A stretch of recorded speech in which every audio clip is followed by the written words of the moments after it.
Hey, grace and peace. I hope everybody's had a fantastic day. My name is Paul Dezay, and welcome to Find the Intersection. Sorry, this is so late today. We just had a jam-packed full day at M19 here in Kansas City, and Jennifer and I had a workshop this morning. And so I spent my morning rehearsing and going through and preparing for that. So I'm now just getting to the video for today. 1 Corinthians 15, 12 to 20. 1 Corinthians 15, 12 to 20. And before we jump in real quick, it's been a fantastic conference so far. M19 it's a missional conference every 4 years. And so this is M19. The next one will be M23. And so I've had the privilege of going the last two times before this, M11 and M15, I guess, if I can do my math. It's a little late for me. But anyway, it's been a great time. The Kaufmans and the Campbells are with us. We had barbecue for dinner tonight. We really have had a good time connecting and bonding and being part of the big Nazarene denomination here in Kansas City for this big event. So, all right, I hope all you guys back in Muncie are doing well, and wherever you're watching, I hope you're all doing well, wherever you're at. All right, so 1 Corinthians 15, 12 to 20. Paul is addressing a debate that is going on within this divided church. Church in Corinth, as we've studied over the last probably 2 months, they're divided. They're really struggling for unity. And there's a lot of stuff going on. But in this particular debate, Paul is talking about resurrection.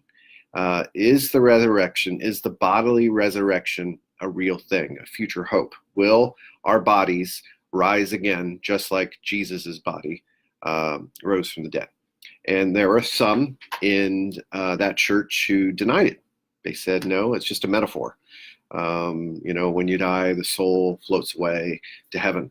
But Paul comes at it pretty hard. So the first thing that stood to me was the necessary truth of the bodily resurrection.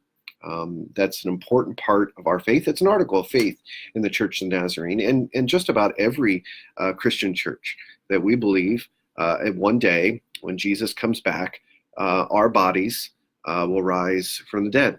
And our future is a physical future on earth, and in a renewed earth, heaven and earth married together, and our bodies will rise. And then the second idea is that Jesus, his resurrection is the first fruits, or the example to us of what our resurrection will be like. So he is the beginning of the kingdom of God. And at his return, that kingdom will be completely fulfilled when our bodies are resurrected, and our future is on that renewed earth, in these bodies that look like Jesus's resurrected body. Still have the scars from our wounds, just like Jesus had his scars.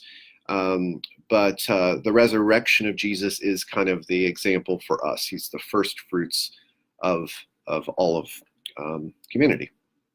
And finally is the significance in this debate. And Paul's basically saying to deny the bodily resurrection is to deny the resurrection of Jesus.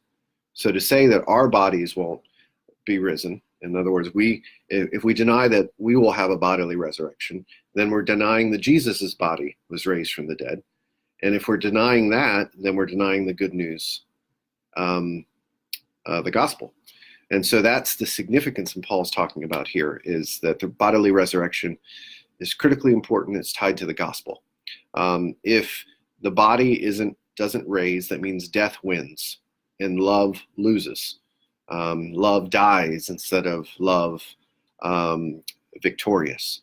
And so those are things, it's like a theological debate, but I think for us, at least for me, as I'm reading this passage in 1 Corinthians, is the reminder of the importance, the significance of our future hope of a bodily resurrection. And so that is our future hope. It's not for our souls to float away from heaven, and that would be more of a Buddhist kind of belief. But our belief is that one day Just like Jesus' body was resurrected by the power of the Spirit, our body will be resurrected, and we will live forever with Jesus on a renewed earth. All right, that's it. From Kansas City, hope you guys have a great evening, good night's sleep. Our schedule tomorrow, the Desays are leaving tomorrow and heading back. We'll get back late tomorrow night. The Campbells and the Kaufmans will finish up the conference, and we'll be leaving on Thursday, heading back. We have to leave back to get Mike back to school. So anyway, I will be on the road tomorrow. I'll try to get a video done in tomorrow morning. If not, well, sometime tomorrow. Hope you guys have a great evening and a good day tomorrow. Grace and peace.